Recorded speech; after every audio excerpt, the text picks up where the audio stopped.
আসসালামু আলাইকুম। HB still বিল্ডিংয়ের পক্ষ থেকে আপনাদের জানাই স্বাগতম।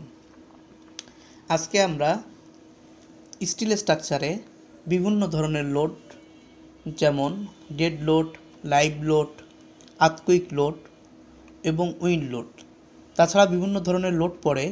এর ভিতরে উইন্ড লোডটা নিয়ে আজকে আমরা আলোচনা করব। উইন্ড লোডটা স্টিল স্ট্রাকচারে কেমন প্রভাব ফেলে সেগুলো আমরা খুব সংক্ষিপ্তভাবে স্টেপ বাই স্টেপ আলোচনা করব।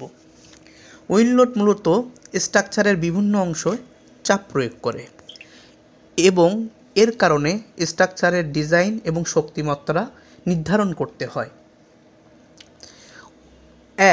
স্ট্রাকচারের ভিন্ন ভিন্ন অংশে উইন্ড লোডের কারণে সমান চাপ পড়ে না। কিছু অংশে চাপ বেশি থাকে এবং কিছু অংশে চাপ কম থাকে, যা সেকশন তৈরি করে। এর ফলে স্ট্রাকচারে টেনশন, কম্প্রেশন ও শিয়ার ফোর্স তৈরি হয়, যা স্ট্রাকচারের ডিজাইনকে প্রভাবিত করে। 2. হাই রাইজ স্টিল স্ট্রাকচারগুলো উইন্ড লোড স্ট্রাকচারের দোলন বা ল্যাটারাল ডিসপ্লেসমেন্ট তৈরি করতে পারে। স্ট্রাকচার যদি যথেষ্ট মজবুতভাবে তৈরি করা না হয়, তবে এটি দীর্ঘমেয়াদী অবস্থা খারাপ হতে পারে, এমনকি ধসে পড়ার সম্ভাবনাও থাকে। 3. উইন্ড লোডের কারণে স্ট্রাকচারে মোমেন্ট তৈরি হয়, যা স্ট্রাকচারের ফাউন্ডেশনে অতিরিক্ত চাপ প্রয়োগ করে। ডিজাইনে ফাউন্ডেশনে যথেষ্ট শক্তি এবং ভারসাম্য থাকতে হবে যেন এটি সেই চাপ সহ্য করতে পারে। 4. উইন্ড লোডের কারণে স্ট্রাকচারের বাইরের অংশ বা স্ট্রাকচারের সংযোগস্থল, যেগুলা কানেকশন প্লেট দিয়ে আমরা সংযোগ করে থাকি, সেখানে অতিরিক্ত চাপ তৈরি করে। যদি স্ট্রাকচারের কানেকশন প্লেটগুলা সঠিকভাবে ডিজাইন করা না হয়, তবে এটি ফেল হতে পারে। আর কানেকশন প্লেট যদি ফেল হয়, তবে স্ট্রাকচারটাও ফেল হতে পারে। উইন্ড লোড সাধারণত বিভিন্ন প্রকৃতির স্থান, উচ্চতা এবং এলাকার ভৌগোলিক অবস্থার উপর নির্ভর করে।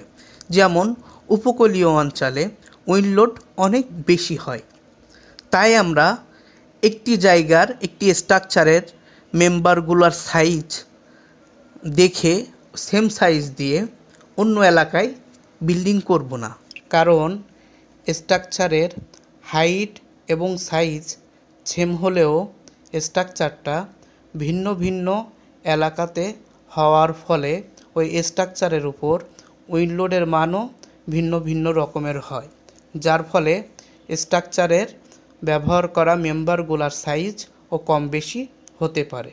6. যদি কোনো স্ট্রাকচারের প্রাকৃতিক কম্পন এবং উইন্ড লোডের ফ্রিকোয়েন্সি একত্রে মিলে যায়, তবে স্ট্রাকচারে রেসোনেন্স ইফেক্ট হতে পারে।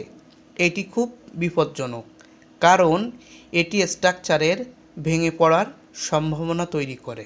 7. উইন্ড লোডের প্রভাব কমানোর জন্য ব্রেসিং সিস্টেম এবং ডায়াগ্রিড স্ট্রাকচার ব্যবহার করা হয়। এটি স্ট্রাকচারের শক্তি এবং স্থায়িত্ব বাড়ায়। উইন্ড লোডের প্রভাব হতে স্ট্রাকচারকে বিপদমুক্ত রাখতে উইন্ড লোডের সঠিক বিশ্লেষণের জন্য সিএফডি বা উইন্ড টানেল টেস্ট ব্যবহার করা হয়।